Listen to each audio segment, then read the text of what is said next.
Yeah, thanks everyone. And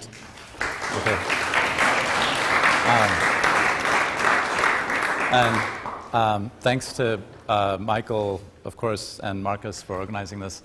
And Michael did have a lot to do with my career. He was the first person that I ever had lectures on Kant from. And so I think you've gotten some of that this week. And it actually steered me directly into Kant, so I don't know. You can take credit for that. Can I also thank Bon for hosting us, and Simon for all the work behind the scenes. And can I thank all of you for staying this long on Friday and braving the limits of human attention. So I'm going to talk today about idealism because I think it's in the title of the school title, so I thought that would be appropriate. I'll more or less just talk through the handout so you can fade in and out or read along. I didn't put a lot of quotes on there because I'm guessing by this point in the week you've read a lot of Kant. You have it all memorized and ready at your fingertips, so you don't even need to see it anymore. It's just internalized somewhere in your heart. So you can help me by reciting quotes if we need them. But yeah, so I want to talk about idealism in part to bring out, well, first to circumscribe Kant's idealism, to say something about what Kant means by idealism, what he means to be claiming with his thesis of transcendental ideality, and to do so to bring out a contrasting part of his views, his realism, and then do so in such a way with Kant that we can set up the post-Kantians and have a line of approach into their views on the question of what will be idealistic about their own views, so what you'll be talking about next week. In what sense are these later figures idealists? Are they idealist in the sense in which Kant is a transcendental idealist, or are they idealist in some other sense? And so what I want to do today is spend most of the time talking about Kant in order to bring out the extent to which he might not be so idealistic in the end, and then see if the way in which he's not so idealistic continues in the German idealist after Kant, which will then just hopefully set up to some of the discussion for next week, which will be what is the idealism in German idealism? What exactly does idealism mean in that context? Okay, so I'll just go ahead and get started. So one way into the discussion is to think about a common interpretation of Kant. And it's a common interpretation that I'm sure you all have heard, and it extends to the German idealists. It's often put forward by people who think it makes Kant and the German idealists sound crazy, although some of the people who think it's the most interesting part of Kant and the German idealists put it forward with pride that Kant might hold this. So this is the idea that our minds somehow make up or construct the world or reality, that especially perhaps our understanding or reason or active capacities constructs nature out of intuitions or other representations through a synthetic combinatory activity. How many of you have heard of this kind of interpretation of Kant? Maybe, do any of you believe in this? Yeah, okay. So you might have heard it even this week from some people. So point 2 under the introduction, I will argue against this interpretation. I will argue that not one of these philosophers, not Kant, not the idealists after Kant, thinks that our minds make up or construct the real world out of representations. Rather, our minds and our representations themselves are all dependent upon and presuppose the reality of something beyond them. They all are committed to that. And to that extent, they're not idealists in the sense of the radical constructivists in the common interpretation. And so the plan for the presentation will be to begin with Kant and then move to the post-Kantians. So in the first part of the presentation, I'll argue that even for Kant, mental acts only make up and construct various representations of the world and their contents, not their objects, and hence not the world itself. Most importantly, perhaps, and just to put it out there, they don't construct themselves. Mental acts don't make themselves up out of representations, whatever that would mean, just to put that out as a starter. In the second half, I'll introduce a line of approach to the post-Kantians that sees their projects as continuous with Kant's in this particular form of non-constructive realism, that they embrace a kind of realism that grows out of Kant in exactly these kinds of considerations. Okay, so I'll begin with Kant, but I will also try to go more quickly through Kant since, again, you all are experts at this point. So section 2, I'll just say a little bit about how I understand Kant's picture of the mind and representationality. So Kant's critique of reason is grounded upon a theory of mind, Gemüt or animus, animus in the Latin. And he understands what the mind is to be a set of capacities, for Mergen, which he believes to be possessed by a substance traditionally called the soul, or Seele, or anima. So he doesn't identify the mind with the soul, and that becomes important in a different line that we won't focus on so much. Now, mental capacities are paradigmatically capacities for representation, Vorstellung. Representation has a threefold structure. There's the exercise or actualization of the capacity for representing, which, when it's actualized, is an act of the mind. And this brings about a certain kind of content, he calls it Inhalt, which is related to some further object. And it's that by means of which that object is represented in the representation. So we have threefold structure to representationality. There's the content of the representation, which relates you to an object and is related back to the subject as what the act brought about. Okay, you've probably heard all this a lot of times.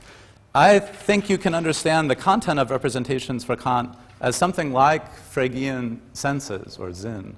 And the objects, the reference, would be like Phrygian Bedeutung. If that helps, you can think of it that way. I'll try to spell that out later. And then, as you all know, the two most important mental capacities for the critique of reason are sensibility on the one hand and understanding on the other. Sensibility is the capacity for representations to arise from our receptive actualization of our mind via its being affected. Our understanding is a capacity for representations to arise spontaneously through a spontaneous actualization of the mind from itself. He describes it that way. Okay, so there's a lot more details, and we'll get into some of them, but we can hopefully start to focus in on the main question. Okay, so somewhere after this comes idealism. How do we understand Kant's idealism? So I think it's uncontroversial that Kant thinks appearances, whatever else they are ideal. So that's what we'll focus on first. What does it mean to say appearances are ideal? Well, first we have to know what an appearance is. And as I'm sure you've talked about this week, it's not the easiest thing to sort out for Kant. Here's how I understand it, and we can talk about it in the question and answers if people have different understandings. So Kant understands an appearance, Erscheinung, to be the immediate object of a sensible representation he calls an empirical intuition, Anschauung. So it's something that has to do with sensibility, initially. Now, an empirical intuition, or that which has it as its immediate object, is an intuition that is related to some object through sensation. That's what makes it empirical. Empfindung for sensation. And now sensation is the effect, or Wirkung, of an object on the mind, or the capacity for representation, insofar as we're affected by that object. That's what makes sensation, Empfindung, sensible in the sense of a receptive actualization of our minds. It requires our minds being impressed by something, not the mind doing something out of itself. Okay, now Kant distinguishes two kinds of sensations. The kinds depend on whether the sensation is an effect of an affection by another object that's not identical with ourselves, or if they're the result or an effect of an affection by ourselves. So the effects of affection, which are sensations, which are effects of affection by objects which are not ourselves, are called outer sensations. The ones that are effects of affection by ourselves are called inner sensations. Okay. Now, the effect of affection is initially just sensations, and not yet an appearance. Sensations for Kant provide only the matter for an appearance. So we're working our way up to getting back to what is an appearance. But an appearance also has a form, Kant thinks, whatever else they are. And the form of an appearance is that wherein the sensations that we get when we're affected is ordered. And this ordering is achieved not just by being affected, but by this other happening that he calls synopsis. It doesn't really explain very much. So, what are these forms that synopsis uses to order sensations to finally make up appearances? Well, they're famous, and you surely talked about this all week. Space and time are these forms. Okay, so the form in which outer sensations are ordered is space. You can think of outer sensations, use color, for example. Colors, the sensations of color are ordered spatially in a form, space. Time is the form in which inner sensations are ordered. You can think of the intensity of or pain at thinking or something. You're trying to think about something and it's a painful thought. Inner sensation. Your thought is affecting your mind. You have pain. Maybe you've had some of that this week. Those sensations are ordered according to time. And once they're ordered in time, then we have an inner appearance. So outer appearances are the immediate objects of what Kant calls outer intuition. So once there's outer sensations ordered in a form, spatial form, that becomes the immediate object of what Kant calls an outer intuition now. And when there's inner sensations ordered according to time, that provides us with inner appearances, which are the immediate objects of what he calls inner intuitions. So now we've moved up a level from sensations to intuitions. Okay. Now, Kant's ideality thesis, whatever else it amounts to, is the claim that what is in that space and time themselves and all of the appearances that are structured by them are transcendently ideal. That's what he immediately says in the aesthetic is what's transcendently ideal. Now, why does he think that? There's a lot of reasons why he thinks this. We're not going to go into the argument behind the idealism. But one of the ways that he characterizes what he means by it is that space and time, as the forms in which sensations are ordered in our intuitions, only exist in the intuitions. They only exist in the representations. If we took away these acts of sensible representing, as he puts it, if we took away the subjective constitution of our senses, the parts of our minds that are doing those representings, space, time, all these appearances would just disappear. They would stop being. So what is initially said to be ideal are appearances. Appearances are composites of forms and matters. They're representation dependent in the sense that they exist only when there's the representations. And if you took away the representations, they would disappear. Okay, it's supposed to be fairly neutral characterization. There's a lot more details we could go into, but it's enough to get us started. So minimally, Kant's transcendental idealism amounts to the claim that these very particular objects, appearances, in the inner case and in the outer case, are transcendentally ideal in the sense that if the acts of representing weren't there, they would disappear because they only exist in them. Okay. Now what I'm going to claim is that's really all that Kant claims is ideal with respect to the world. So how can we see that? So appearances themselves are representation or mental activity dependent. They depend on that.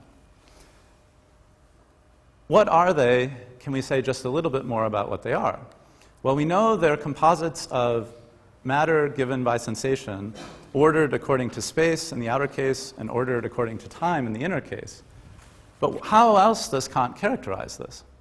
Well, what these appearances are get linked by the affection relation to the object that's brought about the sensations that they are composed of.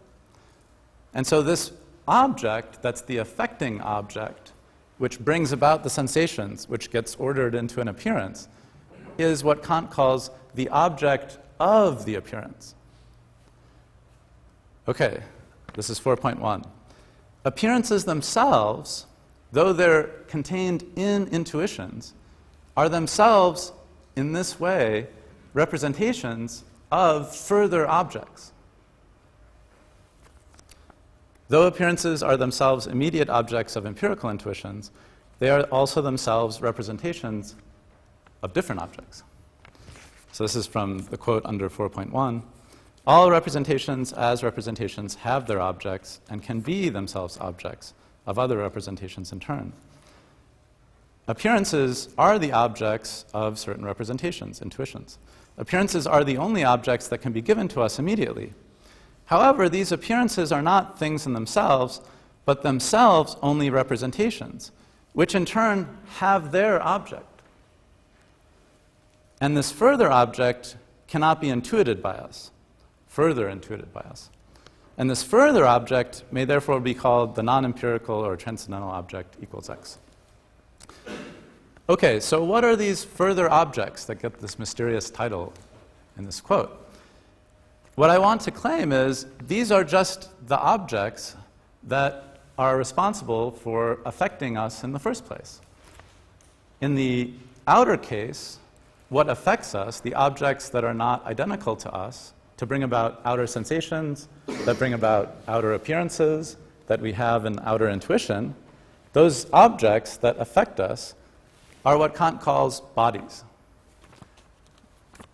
In the inner case, the object that affects us to bring about inner sensations, which get ordered in time into inner appearances, which are the immediate objects of inner intuitions, that object that's affecting is just ourselves. It's our soul. Those are the objects. Those are these further objects, which are not identical with the appearances, but the objects had by these appearances, what the appearances represent, what further objects. Okay.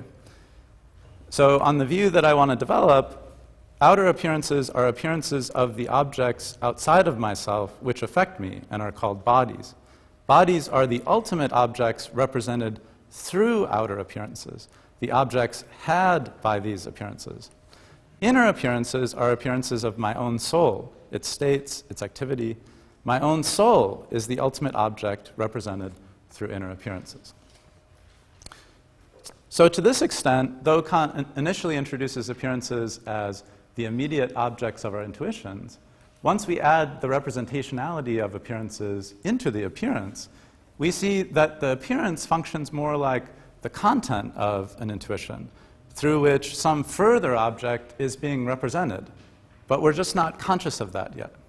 We have appearances immediately in our mind. Ultimately, they represent some further object.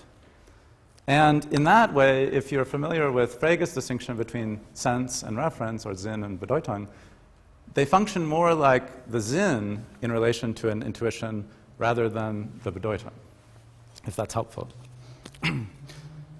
Okay, how do we ever become conscious of this further feature of appearances? Now, remember, intuitions arise purely out of sensibility through sensations being ordered by this activity called synopsis, which he ascribes solely to the senses. How do we begin to become conscious of these facts about appearances? For all we know, intuitions themselves don't include consciousness. They can just be blind, per se.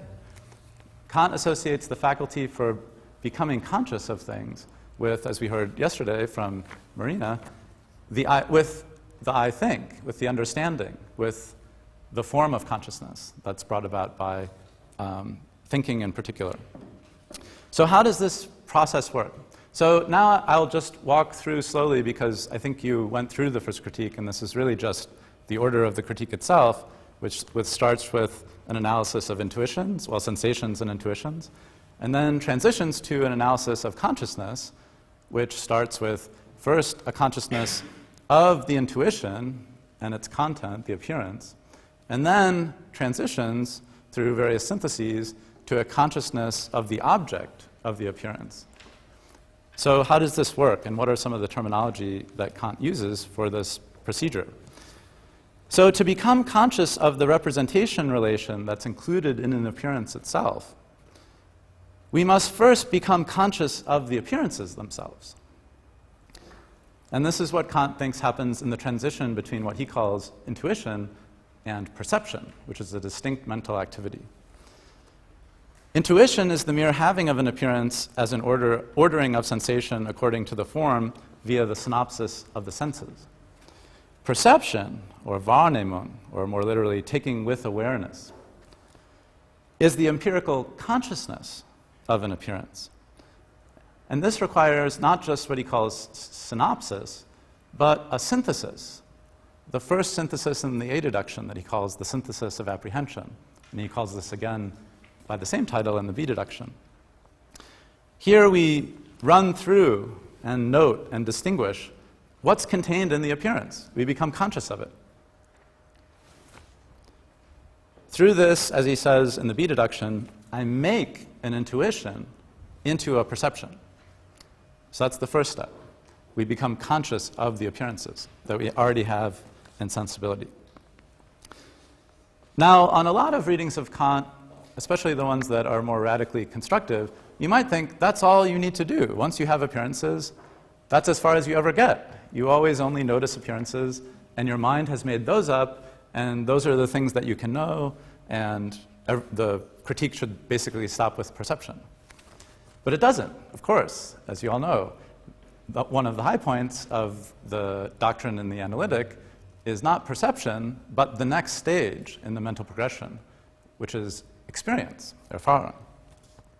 Now, once we're conscious of appearances through the synthesis of apprehension, and once we keep them in mind through the synthesis of reproduction so we can compare them one to another, the appearances, eventually we can achieve empirical cognition, which is a step beyond mere empirical consciousness. Empirical cognition is the recognition of these objects which are being represented by the appearances. And this takes a further synthesis. Kant loves syntheses. This is what he calls the synthesis of recognition of the object under a concept. A recognition of the object for the appearances under a concept of it. So we, as he also says, determine that object by bringing these appearances under a concept like this is of substance. When red shows up repeatedly across a stretch of time, red for all time, we judge through that, we apply the category of substance, not to the red that's in this appearance and the one that's in this one and then the one that's in this one, because that's just part of the appearances. What we're applying substance to, what we're recognizing by seeing red again, is the substance that's bringing about the same sensory quality, tokens of it, in my various appearances. And so my judgments of perception are noticings of the appearances. There's red to the left of blue in my visual field. And then I keep track of a bunch of those through reproduction.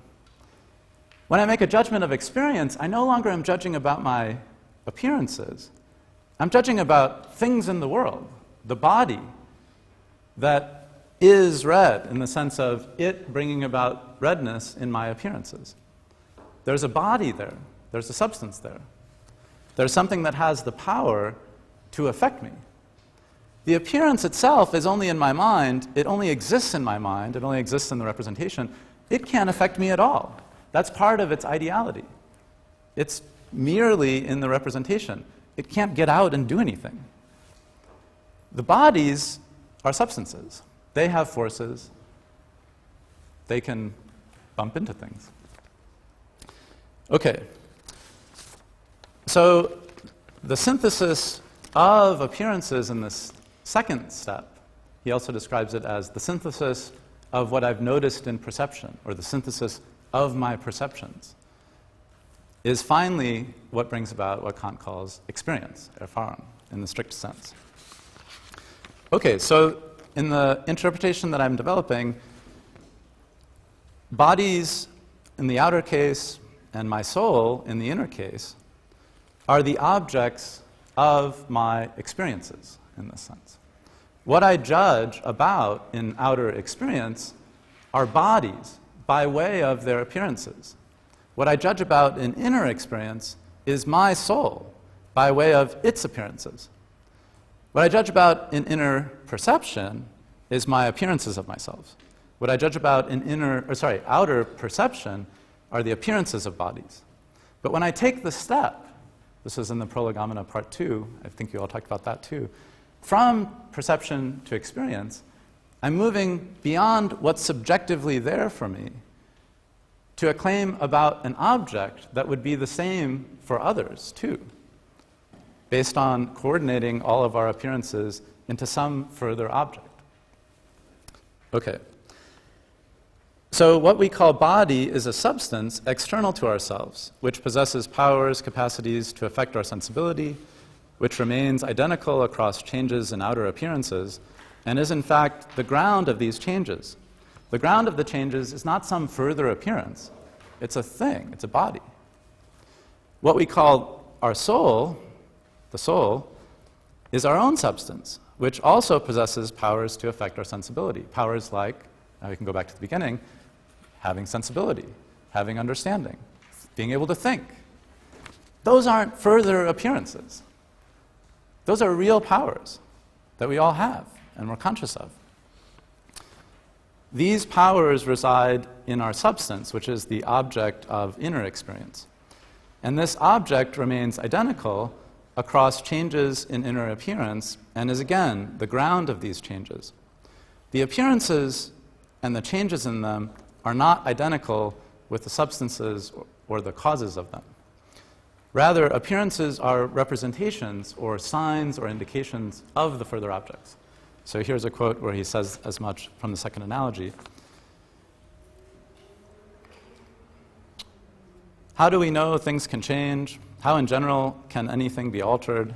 How is it possible that upon a state in one point in time, an opposite one could follow in the next? Of these, we don't have a priori a concept. Okay, that's an interesting point. What's crucial for us is the next point.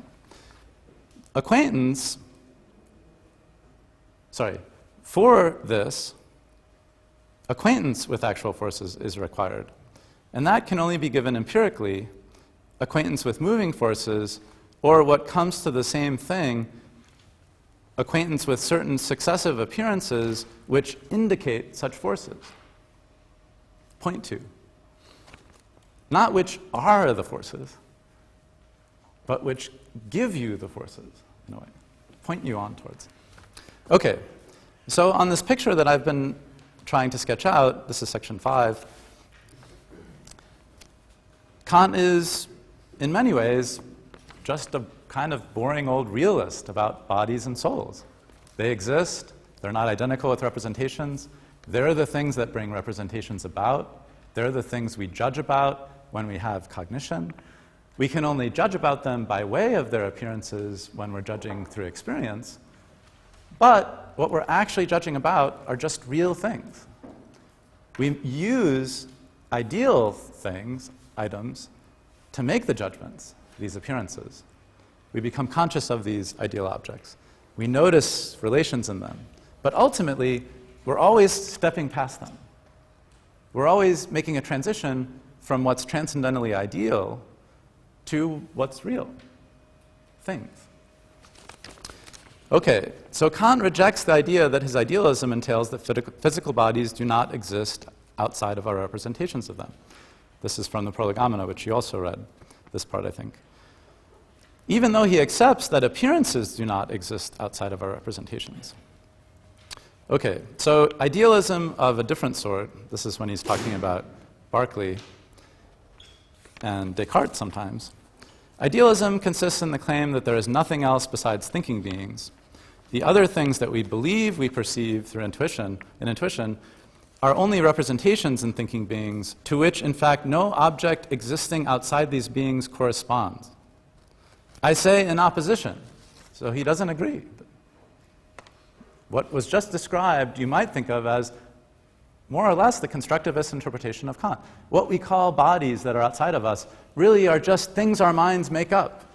And the whole world of bodies is only that.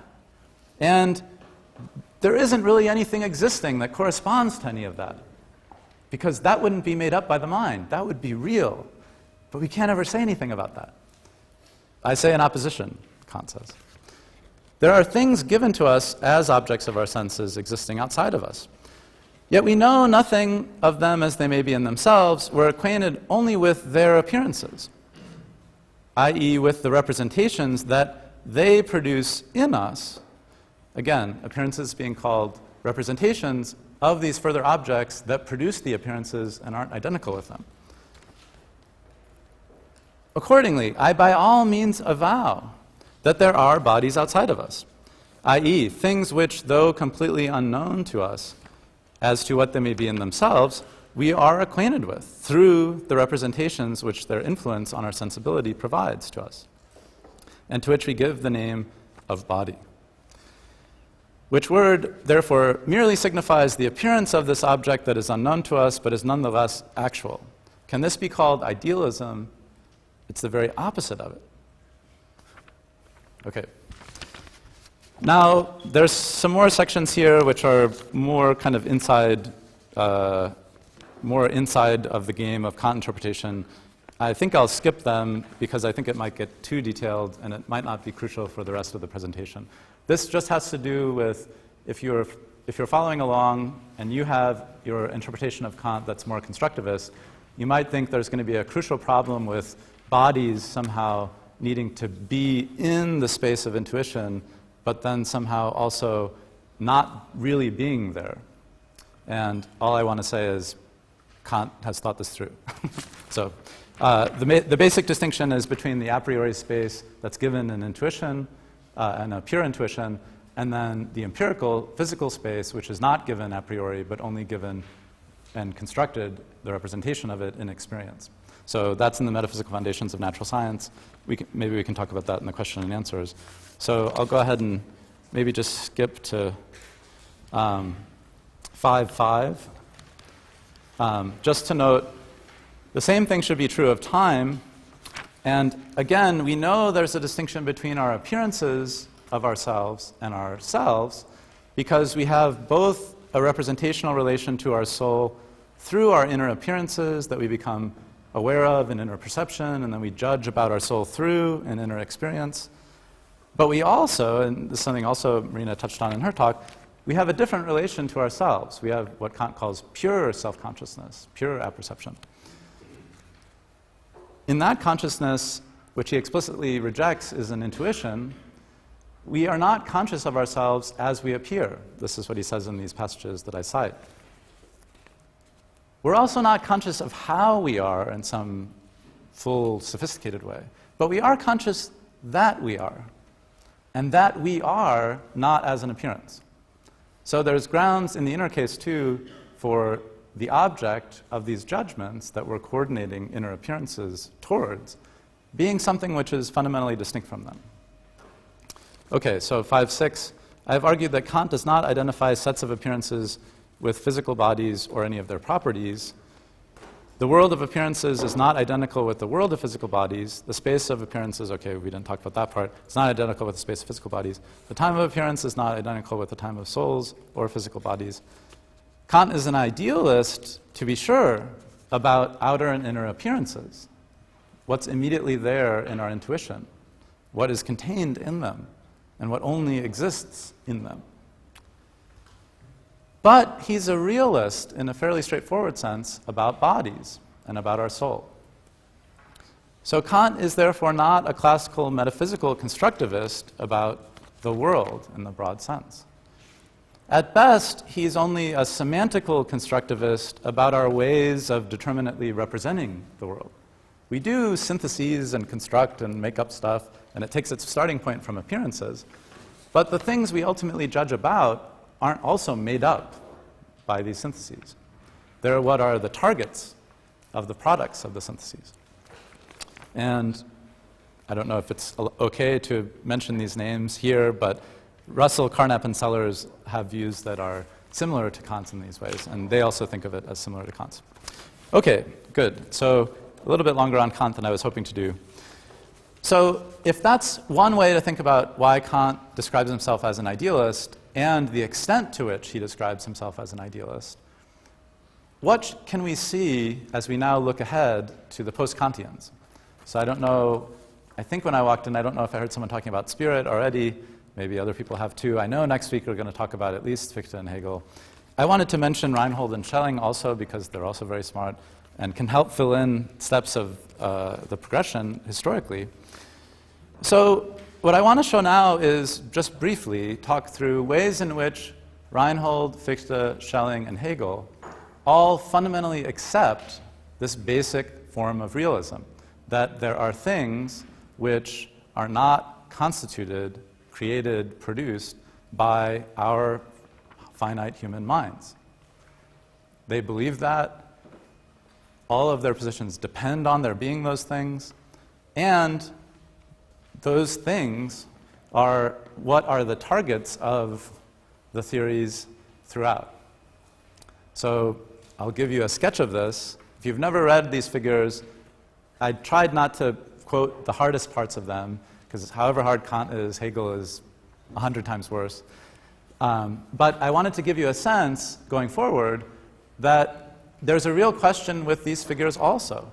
To what extent are they idealist in a familiar, common, crude way of understanding the significance of idealism? Or is their idealism much, much, much more complicated and sophisticated and very circumscribed in a way that's extremely interesting and grows out of Kant and radicalizes Kant and transforms Kant in all of these very interesting ways, but which never gives up on a kind of fundamental Kantian realism about things that would be the grounds of representations, but not themselves caused by or identical with those representations. Okay, so let's start with Reinhold. So Reinhold is interested in the mind and the discussion of the mind that Kant doesn't say so much about. So he realizes Kant's main target is what Kant calls cognition, which we reached when we got to experience. But what Reinhold notes, and you might have all felt this way too, is that Kant doesn't really say that much. I mean, we've sketched a little ourselves, but he himself doesn't really go on at length about what the mind is. What are all these acts? And what's the generic thing that they do, which is representing? So Reinhold thinks, immediately after Kant, that Kant's project has to be completed by giving it a very important piece, namely its foundation. Because the whole critique of reason depends on a doctrine of the mind and representationality. But it doesn't give that doctrine. So Reinhold thinks Kant needs to give that theory. And so his first main work is called An Attempt at a New Theory of Representation, in parentheses, to complete the Kantian system. So Reinhold thinks Kant should have devoted more time to the theory of representation because it provides the necessary foundation for any critique of cognition, since cognition is a species of representation. But even so, Reinhold himself ends up following Kant in positing a necessary real, rather than merely representational relation between representations themselves and capacities, and their realization and powers and forces, none of which are more representations. They're real things. And in order to account for what is responsible for the movement from possible representing to actual representing, Reinhold characterizes these realizations in terms of drives, and ultimately a desiring for there to be representations. But this desiring is a real active thing. It's not some further representational item, something ideal. It's a real force. It's what causes the representations to be. It produces them, as he says. It allows for their Erzeugung. Fichte as well. So Fichte, too, accepts Reinhold's concession that there are activities, rather than representations, which function as preconditions for representation, and hence also preconditions for the consciousness of these representations. If this is so, then the fundamental characterization of the kind of being which is ultimately responsible for representation and consciousness, Kant, namely Kant and Reinhold's subject, and what Fichte will call the ich, the fundamental characterization of that kind of being should not be in terms of representing or being conscious in particular, although it can do that. It should be in terms of an even more basic activity, this activity that brings all of that about, but is not yet it. So what are these originary activities that are the grounds for representationality and ultimately consciousness of representationality? At its most basic form, Fichte's proposal can sound like it's not very informative. The basic kind of act is an act. It's a doing, he says. He does go on and say that the originary activity is not just a simple act, a simple doing. And as you'll talk through next week, and you'll probably pound your head against the book because it's very, very painful to read. I'll just tell you ahead of time so you get lots of sleep at some point before you start. And if you really don't believe me, you can ask Brian and Clody, because I made them read it. It probably feels like a long time ago, but it wasn't that long ago. He tries to describe this originary activity that's not yet representing, not yet consciousness, in terms of this being going out from itself and then coming back to itself. That's his attempt at a more fundamental characterization. It's a positing and then a counterpositing. And what that means, you can figure out after the weekend. But whatever it is, it's supposed to play the role of an exposition of this thing that Reinhold was insisting that Kant hadn't done. Explain, what are these forces? What are these capacities? What are these drives? Underlying all of this stuff that we were talking about in the critique, concepts, intuitions, appearances, and so on. What's under there? And if we don't know what it is, then we don't really know what we're talking about yet. But crucially, the answer to what it is not that it's just more representations. In fact, as Fichte explicitly states in his own foundation work, the Grundlage, what you'll read next week, we actually ultimately have to provide a deduction of Vorstellung, and then eventually consciousness and self-consciousness, from this more originary non-Vorstellung stuff. And it's very explicit. It's in a heading. You can look even in the table of contents. Fichte says this. Okay, briefly on Schelling. So Schelling argued that Fichte's approach, taken strictly, would leave open the possibility that whatever is not identical with this I,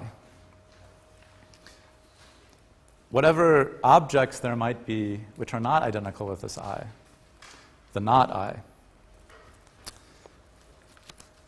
Fichte's approach leaves open the possibility that, whatever it is, would not itself have the same kind of nature as the I, whatever these force-moving things are. The not I, if there is such a thing, might not be like the I. And so even if you've given something like the beginnings of a, you might sound unintelligible account of this low-level force activity stuff, it's only going to go so far, even if you can make it clearer, because what you ultimately want is to be able to know everything, including things which are not the I, if there are any.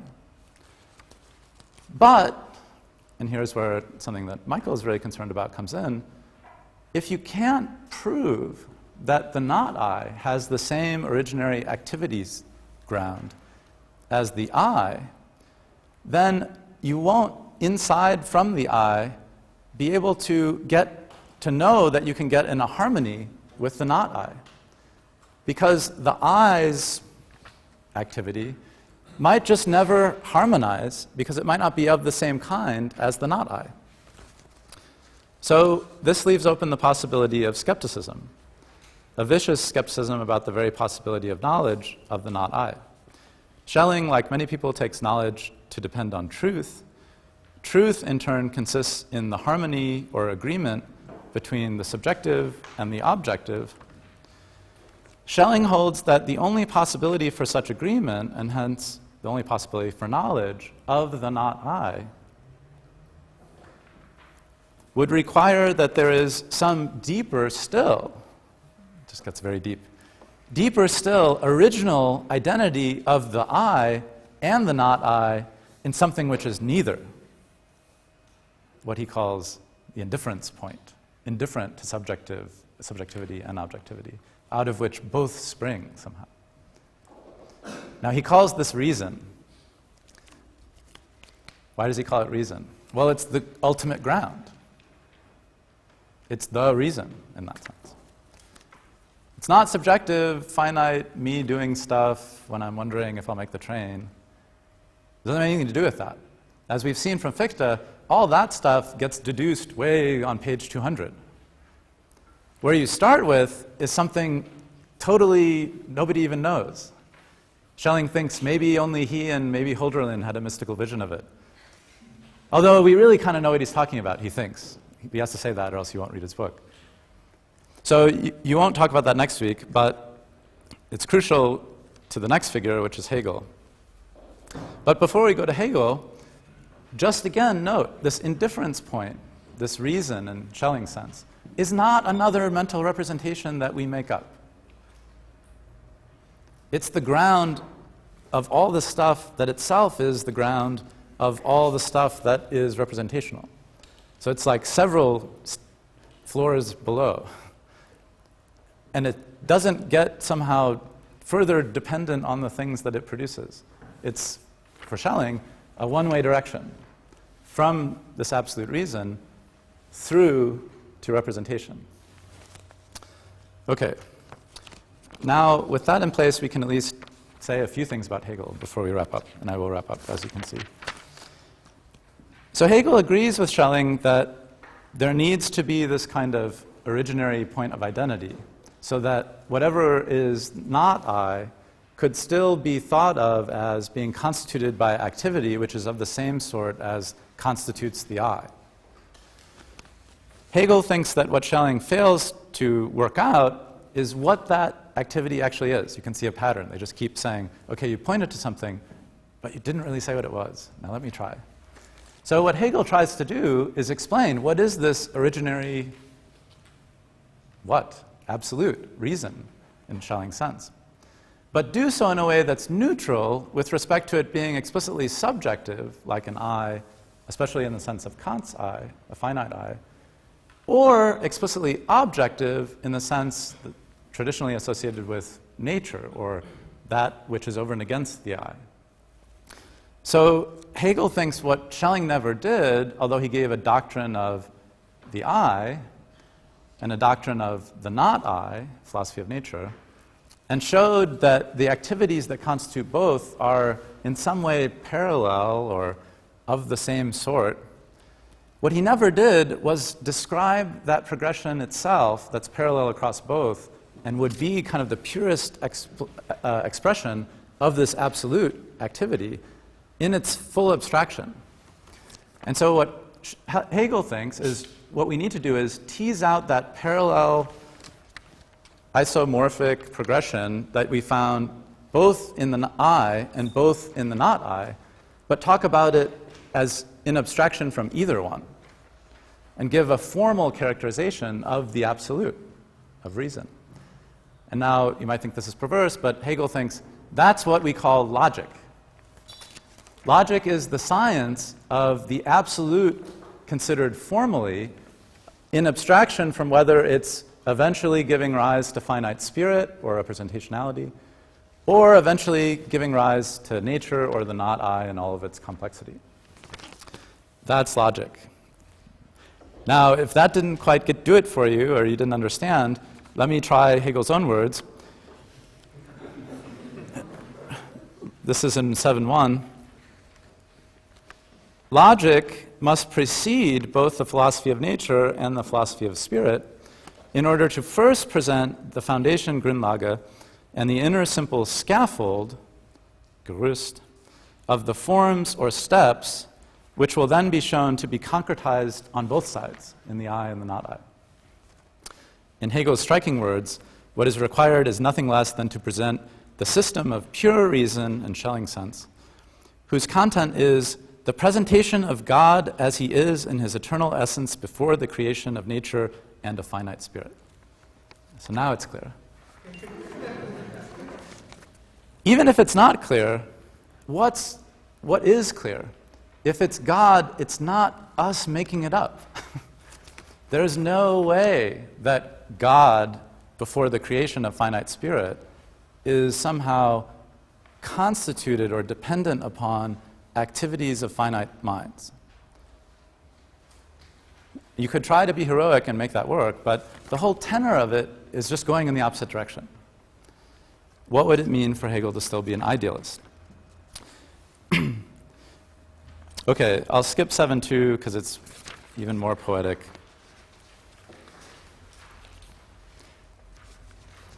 So 7.3,